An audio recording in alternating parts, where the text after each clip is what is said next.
What's going on, ladies and gentlemen? The Winter is Here trailer has finally dropped, and I genuinely can't believe how much content they released in this single trailer. I'm going to start off by talking through the Theon, Yara and Euron side of things. If people weren't sure before who was attacking Yara's fleet, there's certainly no doubt about it now. Euron the Crozai is definitely the one bringing the fight to them. In one of the scenes where they're attacked, you can see that the fire raining down on them is missile based and it isn't coming from a dragon. And looking at this shot here, it's almost as if Yara has been caught completely off guard, as she isn't wearing any of her typical armour, and I wonder whether this battle breaks out whilst her and Ellaria are getting their freak on. You can see in this next screenshot that she dives straight into the fight, and even though I can imagine she'll put up an awesome fight, this is not going to end well for her. But this little snapshot of Euron looking absolutely crazed as he hacks down a man shows that we're actually going to get to see some fighting from him too. Cut to the next image, and to me, this looks like a surviving Greyjoy party who managed to escape the battle, and you can see Theon just collapse into his knees with no Yara in sight. And finally, on this point, here we can see Euron's fleet still looking extremely large and healthy, pulling up to the shores of King's Landing. Now, one thing that is very distinctive about the front leading ship, which I presume is Euron's, is that this looks like the same boat from the first trailer that we saw in the night coming through the storm. Just remember that Euron claimed to Balon just before killing him that he is the Storm Brother. Next, I want to focus on Daenerys with her Dothraki Unsullied and the opposing Sir Jaime Lannister.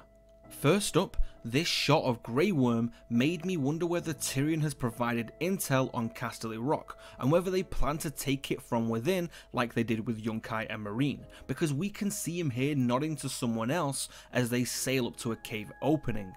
What backs it up is that you can see here in this shot a small group of Unsullied opening the main gates of Casterly Rock for additional soldiers to enter, which seems to get the real fight going. Judging from this shot of Jaime inside the castle walls, it's hard to say whether he is part of that particular fight or whether he's just turned up afterwards, as you can already see dead bodies on the ground. The bigger fight though looks set to be on the open battlefield between more Lannister forces and the Dothraki, but with one major confirmation. I've talked about this for a while with a lot of people in denial about it, but these are 100% Tarly forces fighting on the same side as the Lannister troops, from pikemen to archers, with Jaime taking command. There are so many screenshots of soldiers dying from both sides that I have to say it looks like almost everyone suffers heavy casualties. The dragons have clearly demonstrated their destructive nature looking at the aftermath of the main battle, and Jaime looks like he's got his sights set on someone important with his charge across the battlefield with lance in hand. But something I've wondered for a while now is whether these battles could be the end of the Unsullied and the Dothraki, because so far we haven't seen them feature in any other footage, and in this shot you can see these Dothraki cavalry completely engulfed in flames. Speaking of dragons, we finally get this amazing shot of all three of them flying around Dragonstone, which is again followed up by another peculiar look from Tyrion. I know we're all dying to know what or who it is he's watching flying away. And could this be Drogon meeting a certain somebody for the first time? Now, before I get onto the hardcore stuff, I want to see if any of you can tell me who the hell this guy is in this next shot. The setting looks to be at the Dragon Pits, and you can see the Lannister soldiers stationed around the arena, but they have chosen this very clever shot to conceal the identity of this person. At first, I wondered whether it was Bronn, but I don't think it's his build and the hair and the attire. It all looks wrong to me, but if anyone knows, get that shit down in the comments below. Now then, onto the serious section, which is basically a Starkfest with plenty of action north of the wall. We get this first awesome shot confirming that Bran and Meera definitely make it to the wall, and then probably onto Winterfell, as we can see him here in this pretty badass medieval looking wheelchair. Now, focusing on this particular shot with Bran, it looks like he's managed to develop his warging skills, and he no longer has to be either near or in sight of the thing he wants to warg into. Unless this is someone else, it looks to me like Bran has managed to walk into one of the crows that are flying over the Night King with his Whites and the White Walkers, and the Night King actually looks up at that particular crow. What is it with Bran and the Night King? How can the Night King sense that Bran or even someone had managed to walk into that crow?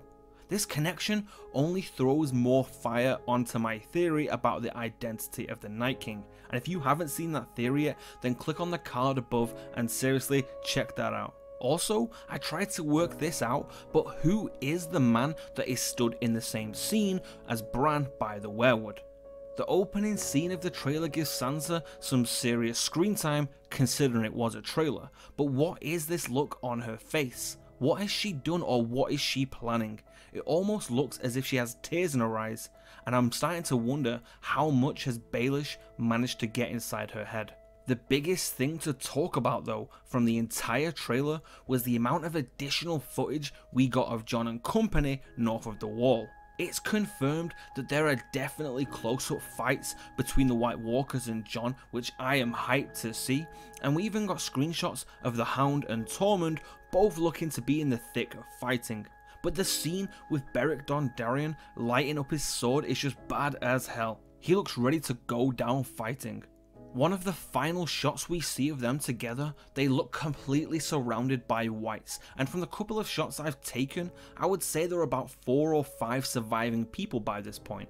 Jon, Beric and Tormund are definitely still going at it by this point, but I can't tell who the guy is on the left, although it doesn't look like the Hound, so is he fallen by this point? The last couple of things to mention in this particular shot with Jon as he drops one of the Whites and he looks up is he is face to face with an army of Whites, but they aren't even descending upon him. I wonder whether this angle of him is purposely blocking the view of the Night King, who is potentially just playing with Jon at this point. Now, I have to put out a serious spoiler warning here, so if you aren't interested in that, like I said, go check out my Identity of the Night King theory, but for the rest of you here, there are a couple of major questions I pose for you. Where has that fire in the background come from? A lot of us know that some of the plot leaks apparently contained a scene of Daenerys' dragons arriving at this very scene to save the company, but Jon Snow gets left behind. What backs this up even more is that the leak said that Jon would be injured and that Benjen would show up to save Jon, and he would manage to escape by riding off on Benjen's horse. Which, I'm sorry, but that looks like that is exactly what is gonna happen right here in this shot. I didn't want to believe the leaks, but this is so concrete. The fire in the background could be the aftermath of the dragons coming to the rescue. Did the Night King manage to kill one, and will he raise it from the dead as his own mount? One thing I can say for sure though is, again like I've been saying, expect some serious time hops to be happening here. We're talking about Jon going from Winterfell to Dragonstone and then north of the Wall in a matter of 7 episodes. 7 long episodes, but still. Anyway guys, I really hope you enjoyed the trailer breakdown and explanation. Make sure you subscribe for the new season where I'll be giving breakdowns, explanation, theories, predictions, and a lot of live Q&As. Until next time guys, take it easy.